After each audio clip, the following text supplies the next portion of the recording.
Hello friends, NCERT class 6 history की series में ये हमारा नेक्स्ट लेक्चर है।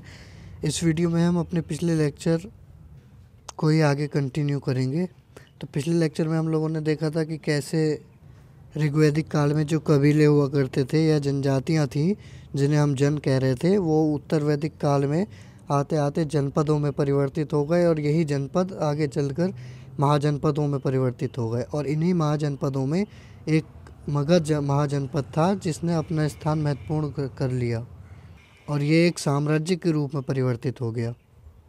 इस लेक्चर में हम मगध साम्राज्य और उसके साथ ही एक वज्जी, जो कि वो भी महाजनपद ही था मगध के उत्तर में, वज्जी गणराज्य के रूप में उसे हम जानते हैं, तो उसके बारे में डिस्कस करेंगे।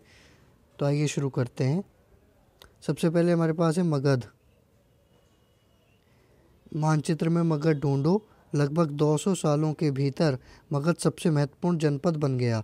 गंगा और सोन जैसी नदियां मगध से होकर बहती थीं। तो पहले मैं आपको इसकी लोकेशन दिखा देता हूं कि गंगा और सोन नदियां कहाँ हैं और मगध की लोकेशन एग्जैक्टली क्या थी।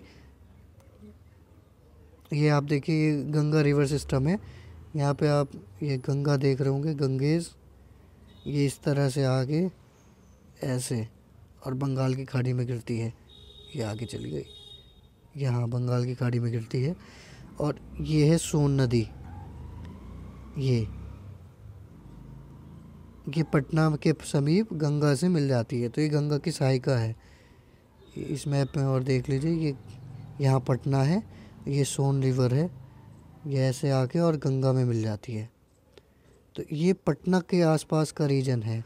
और मगध एम्पायर वर्तमान बिहार में ही उसकी उत्पत्ति हुई थी। राजगृह इसकी प्रारंभिक राजधानी थी। राजगृह गिरिवृज के पास है। ये देखिए आप मगध की लोकेशन, ये मगध।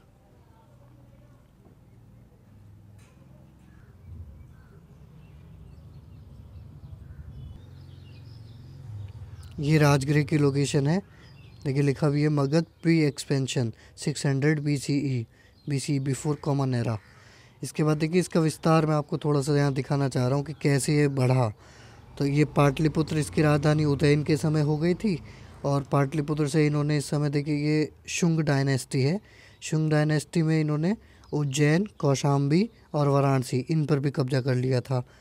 आगे आप देख रहे होंगे कि नंद वंश, नंद डायनेस्टी के समय देखिए इसका एम्पायर कितना था। और उसके बाद चंद्रगुप्त या बिंदुसार के समय, तो मौर्य साम्राज्य के समय तो लगभग संपूर्ण भारत में ही इसका अधिकार हो गया था। तो हम देख रहे हैं कि कैसे मगध जो जन था या जनपद था, वो कैसे एक साम्राज्य के रूप में परिवर्तित हो गया।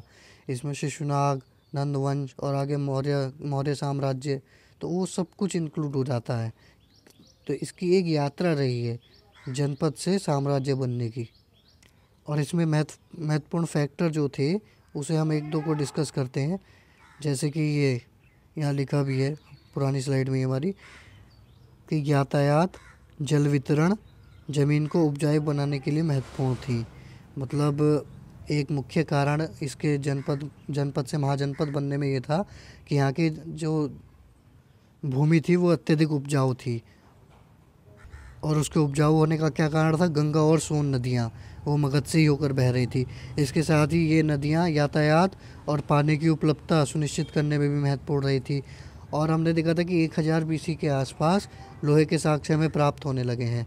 तो मगध के पास, ये लिखा भी है, मगध का एक हिस्सा जंगलों से भरा था। इन जंगलों में रहने वाले हाथियों को पकड़कर उन्हें प्रशिक्षित कर सेना के काम में लगाया गया। देखिए लोहे की खोज के साथ ही यहाँ पे जंगलों का भी वो था, जंगल भी उपलब्ध थे। तो इन्होंने आराम से वो जंगलों से लकड़ियाँ काट ली और उसके साथ ही हाथियों को पकड़कर उन्हें प्रशिक्षित कर सेना के काम में भी लगा लिया। यही नहीं, जंगलों से घर, गाड़ियाँ तथा रथ बनाने के लिए लकड़ियाँ मिलती थी। इसके अलावा इस क्षेत्र में लौह अयस्क की खदानें हैं। मजबूत औजार, लोहे से मजबूत औजार बने और हथियार भी बने, ये उसके लिए उपयोगी हुए।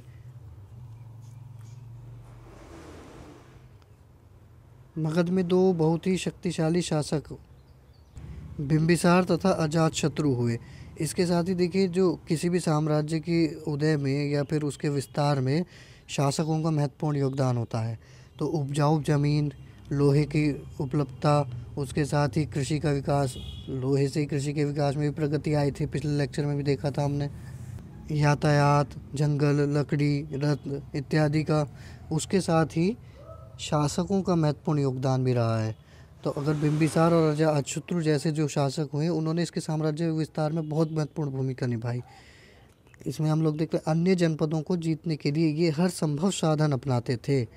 इसके अलावा महापद्मनंद ये एक और महत्वपूर्ण शासक थे। उन्होंने अपने नियंत्रण का क्षेत्र उपमहाद्वीप के उत्तर पश्चिमी भाग तक फैला लिया था। देखिए महापद्मनंद ये नंद वंश के समय ही था। अभी हम लोग नंद वंश का मैप देख रहे थे, ये नंद वंश, ये इसका विस्तार और भी हो गया था।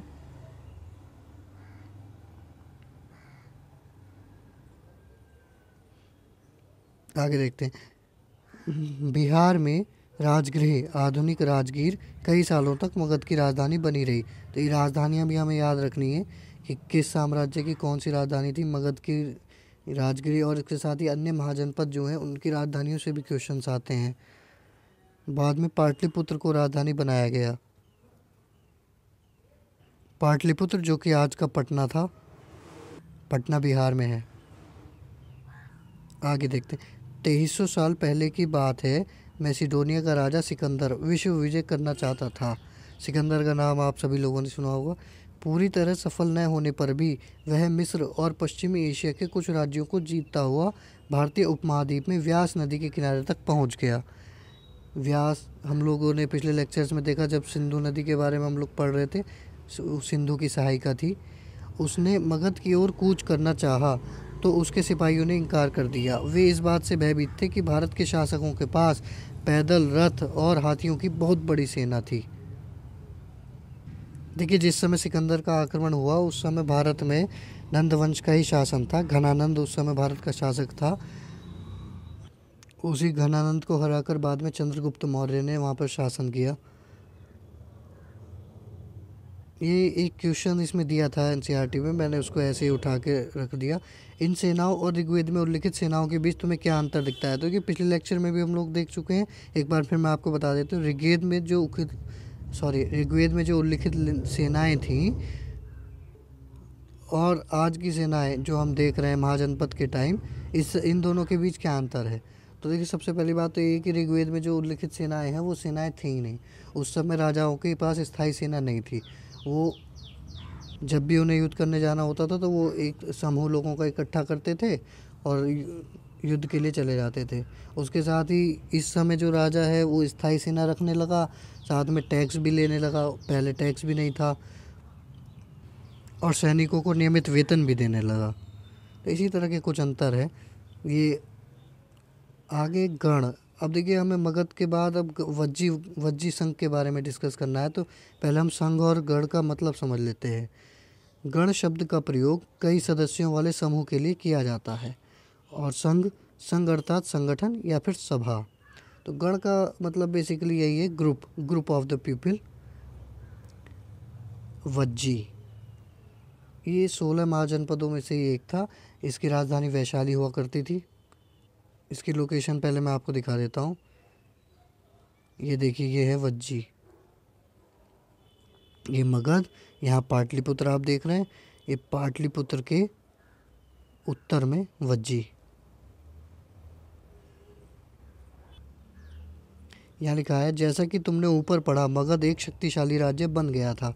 उसके नज़दीक ही वज्जी राज्य था जिसकी राजधानी वैशाली, राजधानी भी याद रखनी है हमें। वैशाली किसकी राजधानी थी? वज्जी की थी, वैशाली थी। यहाँ एक अलग किस्म की शासन व्यवस्था थी जिसे गण या संघ कहते थे। ऐसा माना जाता है कि जो प्राचीनतम गणतंत्रात्मक शैली है, मतलब शासन की जो गणतंत्र वाली शैली है, ये प्राचीनतम रूप में हमें वज्जी में ही दिखाई देती है। मतलब सबसे पहले जो गणतंत्र का विकास हुआ वो वज्जी में हुआ। यहाँ क्या था कि कई समूहों ने मिलकर अपना एक संघ बना लिया था। वज्जी संघ में लगभग 8 कुल थे और ये सभी आपस में मिलकर शासन करते थे। देखिए गणतंत्र का मतलब क्या होता है? गणतंत्र का मतलब है कि शासन का प्रमुख निर्वाचित हो, मतलब चुनाव हो, उसका चुनाव हो, वो राजा का बेटा राजा ऐसे वाले कॉन्सेप्ट से ना आया हो। तो यहाँ भी इसी तरह का था कि देखिए हम लोग देखते हैं आगे लिखा भी है, गण या संघ में कई शासक होते थे। कभी कभी लोग एक साथ शासन करते थे जिसमें प्रत्येक व्यक्ति राजा कहलाता था। ये सभी राजा विभिन्न अनुष्ठानों को एक साथ संपन्न करते थे। सभाओं में बैठकर ये बातचीत, बहस और वाद विवाद के जरिए तय करते थे कि आधुनिक संसद की तरह ही ये लोग काम किया करते थे। वाद विवाद के जरिए तय करते थे कि क्या करना है और किस तरह करना है। शत्रुओं के आक्रमण से निपटने के लिए वे मिलकर चर्चाएं करते थे। स्त्रियां, दास तथा कम्मकार इन सभाओं में हिस्सा नहीं लेते थे। आगे लिखा है, बुद्ध तथा महावीर जिनके बारे में तुम अध्याय 6 में पढ़ोगे, दोनों ही गण या संघ से संबंधित थे। तो देखिए ये नेक्स्ट चैप्टर में हमें पढ़ना ही है। असल में क्या था, महावीर स्वामी का जो जन्म हुआ था वो वैशाली की लिच्छवी के यहाँ हुआ था। लिच्छवी भी इन्हीं के 8 कुल में से एक था, वो महत्वपूर्ण था। और गौतम बुद्ध का संबंध क्या था वो हम लोग अभी देखते हैं नेक्स्ट स्लाइड में। बौद्ध साहित्य में संघ के जीवन का बहुत ही सजीव वर्णन मिलता है। ये देखिए, वज्जी संघ का यह वर्णन दीर्घ निकाय से दिया गया है। दीर्घ निकाय ये बौद्ध साहित्य का ही ग्रंथ है, तो हमें याद भी रखना है। ये दीर्घ निकाय एक प्रसिद्ध बौद्ध ग्रंथ है जिसमें बुद्ध के कई आख्यान दिए गए हैं। इन्हें करीब 2300 साल पहले लिखा गया था। अजात शत्रु और वज्जी संघ। अजात शत्रु देखिए मगध साम्राज्य में ही एक शासक हुआ। अजात शत्रु वज्जी संघ पर आक्रमण करना चाहते थे। देखिए हमने जैसे कि अभी पीछे देखा भी, साम्राज्य विस्तार में इसका महत्वपूर्ण योगदान था। इसने काशी को भी मिलाया था अपने साम्राज्य में। उन्होंने इसने ये वज्जी संघ पर आक्रमण करना चाहता था। उन्होंने अपने मंत्री वत्सकार को बुद्ध के पास सलाह के लिए भेजा। तो बुद्ध ने उनसे पूछा कि क्या वज्जी सभाएं नियमित रूप से होती हैं तथा उनमें सभी सदस्य उपस्थित होते हैं। जब उन्हें पता चला कि ऐसा होता है तो उन्होंने कहा कि वज्जीवासी तब तक उन्नति करते रहेंगे जब तक कि ये क्या हुआ। देखिए इससे हमें एक दो बातें और पता चल रही कि अजातशत्रु और गौतम बुद्ध दोनों एक दूसरे के समकालीन थे। और अजातशत्रु ने जब गौतम बुद्ध के पास अपने मंत्री वस्कार को भेजा कि वज्जी संघ को कैसे हराना है, तो गौतम बुद्ध ने यही कहा कि तो वो जब तक उन्नति करते रहेंगे, जब तक कि ये वज्जी संघ के बारे में बात हो रही है, जब तक वे पूर्ण और नियमित सभाएं करते रहेंगे, आपस में मिलजुल कर काम करते रहेंगे, पारंपरिक नियमों का पालन करते रहेंगे, बड़ों का सम्मान, समर्थन या उनकी बातों पर ध्यान देते रहेंगे। तो ये सब चीज़ें वो लोग करते थे। वज्जी संघ में ये सब चीज़ें हुआ करती थी, नियमित सभाएं हुआ करती थी, आपस में मिलजुल कर काम करते थे, पारंपरिक नियमों का पालन, बड़ों का सम्मान, ये सब चीज़ें वो करते थे। वज्जी महिलाओं के साथ जोर जबरदस्ती नहीं करेंगे, उन्हें बंधक नहीं बनाएंगे, शहरों तथा गाँव में चैत्यों का रखरखाव करेंगे। ये चैत्य क्या होते हैं? चैत्य आप इन्हें पूजा घर के समान ही समझिए, बौद्ध धर्म से संबंधित पूजा घर। इसको हम नेक्स्ट लेक्चर्स में देखेंगे। विभिन्न मतावलंबी संतों का सम्मान करेंगे और उनके आने जाने पर कोई रोक नहीं लगाएंगे। तो जब तक वज्जी संघ वाले ये सब चीज़ें करते रहेंगे तब तक उन्हें हम नहीं हरा पाएंगे। इसीलिए बाद में अजातशत्रु ने उनके संघ में फूट डलवाई थी और उसके बाद उन पर आक्रमण किया था। कई शक्तिशाली राजा इन संघों को जीतना चाहते थे, इसके बावजूद उनका राज्य अब से लगभग 1500 साल पहले तक चलता रहा।